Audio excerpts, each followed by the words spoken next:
Bonjour, nous fêtons aujourd'hui les 30 ans de Radio Salve Regina avec notamment Nicole Parigi. Bonjour Nicole. Bonjour. Alors Nicole, rappelez-nous un petit peu l'historique de cette radio qui fête cette année ses 30 ans.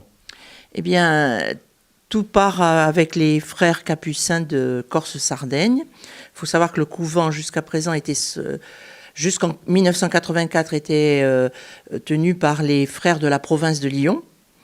Et ensuite, ils ont fait appel aux frères sardes pour prendre un petit peu la relève. Et là sont arrivés donc des jeunes frères qui venaient d'ailleurs d'être ordonnés prêtres quelques mois auparavant. Et le père Jean Atzor et le père Vincent Pisano et le père Salvatore, et qui était donc lui à ce moment-là le supérieur. On est en 1993 et ils ont l'idée de créer une radio. Surtout, ils avaient comme objectif la nuit, les solitudes de la nuit, parce que ils avaient l'expérience de Radio Maria en Italie, une radio donc chrétienne qui marche très bien, et ils étaient étonnés qu'ici il n'y ait pas de radio chrétienne. Donc voilà, comme ça naît le projet. Pour aussi accompagner dans la nuit une voix qui accompagne, qui aussi fortifie un petit peu dans la foi, etc. Et là, tout va s'enchaîner très vite.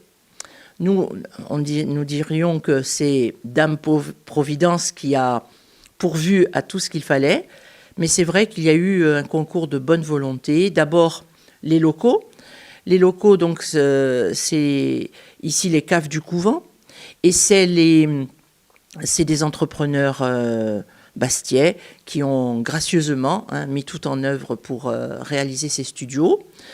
Ensuite, il a fallu constituer des dossiers parce qu'au moment où ils ont cette idée brillante, eh bien, il y a un appel d'offres qui est fait par le CSA à l'époque, donc le Conseil supérieur de l'audiovisuel, et donc aussi avec un appel d'offres pour des fréquences de radio. Et là, il y a donc différentes choses qui vont se mettre en place. D'abord, la réalisation du dossier d'une manière matérielle. On a eu la chance d'avoir Monsieur Jacques Damiani qui nous a aidés, qui a été pendant très longtemps aussi un très bon animateur de notre radio jusqu'à son décès. Et c'est lui qui va mettre tout en place au niveau, je dirais, entre guillemets, paperasse. Mais ensuite, on a le concours de techniciens qui sont venus nous aider. Par exemple, Philippe Ciprian, qui était technicien à RCFM, qui est venu taper, qui a proposé aussi bénévolement ses services pour tout ce qu'il appelait gros câbles. Et puis Auguste Carte aussi, qui est venu nous aider avec Père Jean pour monter les antennes. Donc on a eu un concours de circonstances de gens du métier corse qui nous ont aidés vraiment donc, à mettre tout ça en place. C'était de l'artisanat à cette époque. Hein. Absolument. Et alors ce qui a été formidable aussi, c'est que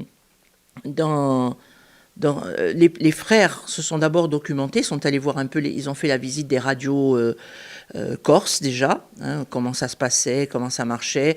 Ils sont allés aussi sur le continent avec Radio Ecclesia qui se trouve entre Nîmes et Avignon, c'est à Pont-Saint-Esprit, une radio chrétienne, Radio Ecclesia, qui est plus ancienne que nous.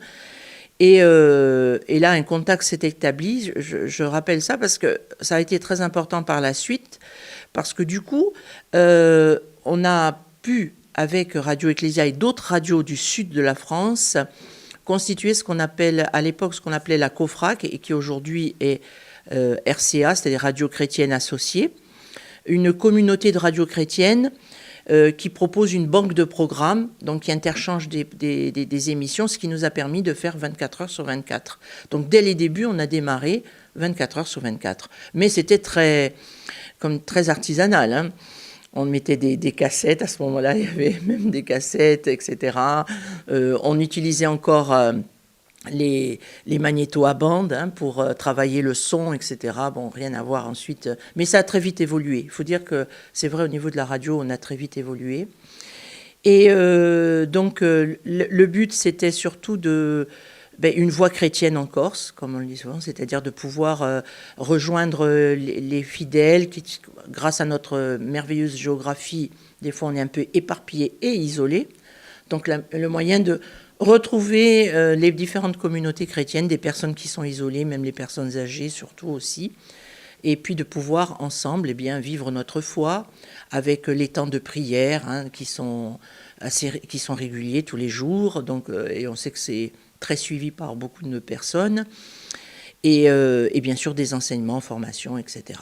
Donc voilà, un petit peu pour l'historique. Donc ça a démarré en 93 et on a émis, enfin même un peu avant, 93, c'est l'année, c'est le 1er octobre 1993, on a émis pour la première fois. Et au fil des années, vous êtes étendu, parce que maintenant, on peut vous écouter dans toute la Corse.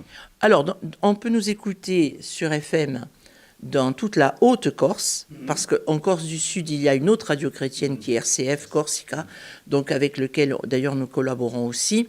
Donc, ces deux radios chrétiennes, on fait la continuité en quelque sorte. Mais on peut nous écouter par les applications, par Internet, etc., dans toute la Corse et même, je dirais, dans le monde entier. Aujourd'hui, de quoi est composé le programme de Salve Regina? Alors, donc, les rendez-vous de prière qui sont tous en direct. On a la chance d'émettre du couvent, donc du coup, c'est sûr, on est avec les frères du couvent. Des enseignements de formation chrétienne, des directs même, puisqu'on travaille aussi avec Radio Vatican, les autres radios. Là, en ce moment, par exemple, on a retransmis tout ce qui concerne les JMJ, les Journées mondiales de la jeunesse. Donc, les principales célébrations avec le pape, donc ça, nous retransmettons aussi. Des émissions, donc toujours bien sûr d'enseignement, de formation, mais également on a des émissions je dirais qui nous concernent plus locales, dans le sens où on fait appel aussi un petit peu au patrimoine même corse, donc avec des émissions qui parlent de l'histoire de la Corse, l'histoire religieuse, l'histoire aussi de la Corse tout court. Donc des personnes qui nous font des émissions, avec aussi depuis quelque temps une collaboration. Nous avons donc des interviews des principaux acteurs locaux du développement en Corse, avec vous d'ailleurs. Donc voilà, donc on essaye surtout aussi de nous ancrer davantage aussi dans cette réalité corse. Donc avec des émissions, on espère pouvoir aussi développer d'autres émissions. Et il y a beaucoup de gens qui collaborent à la radio. Ah oui, on a une trentaine de bénévoles quand même. Oui.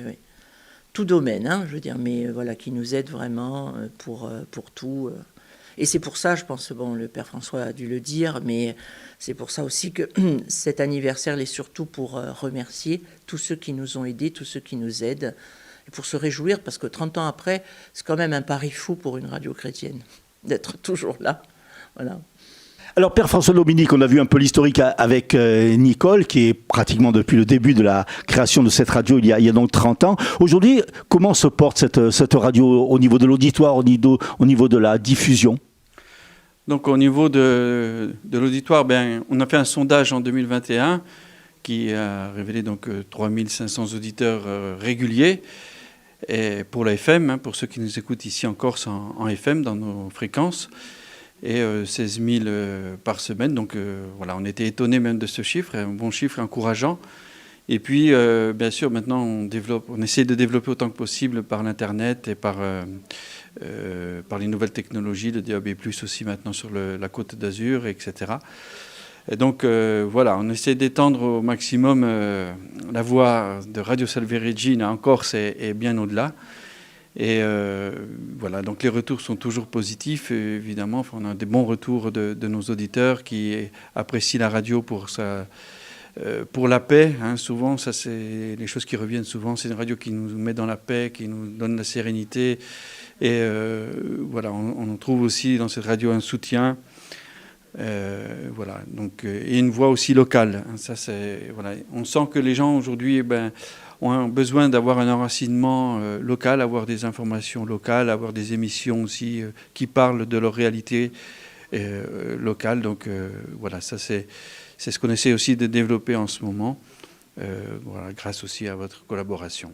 Alors, comment vont s'articuler ces jours de festivité de ces 30 ans ? Alors ces jours de festivités s'articuleront sur 2 jours. Donc le 18 août, il y aura un concert ici à 21h donc dans l'église de Julia Knesch, bien connue dans la région, qui a souhaité elle-même d'ailleurs faire un concert au profit de Radio Salve Regina. Il faut savoir que Julia a fait son catéchisme ici au couvent. Donc elle est toujours restée attachée à ce couvent, à ce lieu, et à Nicole qu'elle avait déjà connue, etc. Donc elle revient très volontiers. Alors on commencera avec elle, donc un concert à 21h, le 18. Et puis la grosse journée sera donc le lendemain, le samedi 19, à partir de 10h, avec une historique de la radio, de ses 30 ans, suivi aussi d'un temps d'enseignement, puisque c'est aussi une des caractéristiques de notre radio. Donc on aura un frère qui viendra de Sardaigne, le frère Fabrizio Congiu, qui viendra et qui nous fera un temps d'enseignement sur Saint François et la prédication chez Saint François d'Assise, l'annonce de la parole. Et puis ensuite, nous aurons aussi la journée porte ouverte donc des studios. Chacun pourra venir voir sur place comment ça se passe. Et puis il y aura une kermesse qui sera organisée aussi grâce à l'association Upane Sant'Antone qui nous aide sur le couvent, qui proposeront différents stands, buffets, restauration et autres. Et puis l'après-midi, donc aussi à 15h30, un autre temps d'enseignement par le Père Paolo Victor de Notre-Dame de Lourdes. Et à 18h, donc, nous aurons la messe présidée par notre provincial, donc le Père Matteo Siro, qui vient de Sardaigne, qui présidera une messe d'action de grâce, donc pour ses 30 ans de Radio Salve Regina. Et on terminera donc la soirée par un temps festif avec une paella animée aussi par les frères Ricoveri qui seront là. Et voilà, un bon temps festif aussi pour terminer cette journée et puis ces 30 ans, cet anniversaire. Voilà. Justement, aujourd'hui, Radio Salve Regina est bien ancré dans le paysage audiovisuel corse et même au-delà. Quels sont ces projets ? Bien, nos projets, c'est de pouvoir continuer déjà. Le projet, c'est déjà de pérenniser ce qui est en place et puis essayer de s'améliorer, d'améliorer aussi le confort d'écoute et puis se placer sur les nouvelles technologies. En Corse, il va y avoir bientôt l'arrivée du DAB, donc la radio numérique. Et donc, on est en train déjà de réfléchir pour pouvoir se positionner pour être prêt quand l'appel aussi à candidature sera lancé. Sur cette nouvelle technologie, c'est un défi pour nous, pour d'autres radios, bien sûr, surtout les radios associatives de Corse. Et voilà. Ensuite, après, je dirais, on n'a pas de projet particulièrement marquant, mais surtout, de pérenniser et d'actualiser aussi, nos programmes, etc. Et puis, surtout d'améliorer toujours plus la qualité d'écoute, en fait, qui n'est pas toujours évidente ici en Corse, vu le contexte géographique. Père François Dominique, merci beaucoup. Puis on se donne rendez-vous donc pour ces 2 dates. On les rappelle. Le vendredi 18 août et samedi 19 août. Pour fêter ces 30 ans de Radio Salve Regina. Sinon, on se retrouve pour les 40 ans. Voilà, on se retrouvera dans 10 ans pour les 40 ans. Merci, en tout cas, merci à tous. Radio Salve Regina.